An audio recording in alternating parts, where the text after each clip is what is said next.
Everyone thought the Shroomerang was complete trash, unusable, but Cabbage Lord, the GOAT, the Pilgrammed God, made one of the best builds in Pilgrim with it. Make sure you watch this entire video so you can recreate my insanely overpowered Shroomerang build. So I'm going to tell you and explain to you how the build is this powerful while I'm fighting the old forest so you can see the way it's being used on a boss. So even though the Boomerang's attacks are ranged, it still works everything that's melee combo related. So you see I'm able to stack Bloodthirsty even though I'm far away from the old fart. I'm able to combine that with the combat glove as you see in the left screen. I'm getting the combat damage stacks. So I'm able to get a critical with max damage stacks. I can do like 500 damage into the triple hit. You see, this is pretty much the best range build in the game without technically being ranged, since every M1 I'm hitting counts as a melee hit. So you see my Bloodthirsty stack is constantly at max, and I'm able to constantly get the stacks of my combo fist back.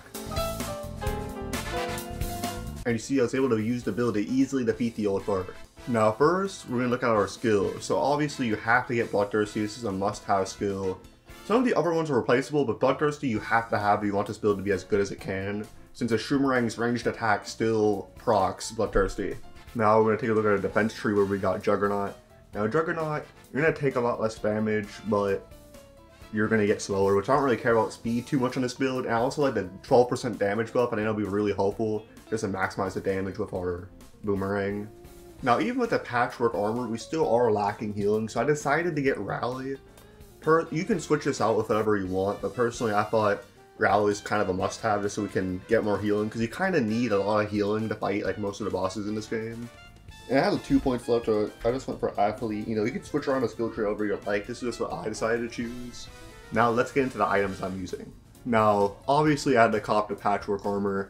Now I'm thinking, Cabbage Lord, shouldn't be using a Liar. Now the Liar, you'd probably be getting more DPS, but the build really needed some healing. Like, the build would just be completely like unusable in actual boss fights without the healing, so you know, good dexterity, and all around it gives you pretty good stats, so that's why I got this.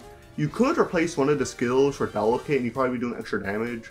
I really didn't think about that, but you guys could try that. Now, let's see, now we got the Bulwark Helmet. Now if you're not looking for a specific stat boost, Bulwark Helmet is definitely the best helmet in the game. Like, almost incomparable for strength. It's like a set King Sandpaw crown, which gives you like 14 strength, which honestly, there's not that many good strength helmets in the game. Like, you get like the mana stuff, you get like 40 intellect, 20 something intellect. The strength helmets, the helmet game in general is kind of lacking, but you know, it's just gonna increase our dexterity and our strength, so it's just gonna help us do some extra damage. And the slower running speed, I really don't care about that much. Now we're using 2 gloves, the combo glove and the freeze flame gloves, and these honestly are both really good. It'll help us increase our DPS. I don't know too much about the freeze flame one. I assume it's helping with my DPS a bit.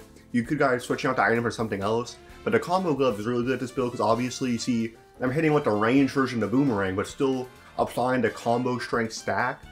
So a lot of other builds are gonna be like, yo, bro, it's definitely gonna work, bro.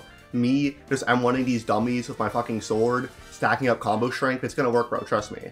It's not gonna work, they're lying to you. But with this build, you can actually realistically build up strength stacks with this build, since you're hitting them from a range. Now the Mysterious Charm, we do have some crit stuff for this build, so you can heal with the Patchwork Armor, so it's a little bit more viable. So 10% damage and extra crit chance, obviously we're just gonna want to have that. I've already explained like 10 million different videos how to get it. You pretty much just have to go to the Sky Battleground Arena, get like 100 points, somewhere around there. Sometimes you won't get it, but usually at 100 points you'll get the Mysterious Ring.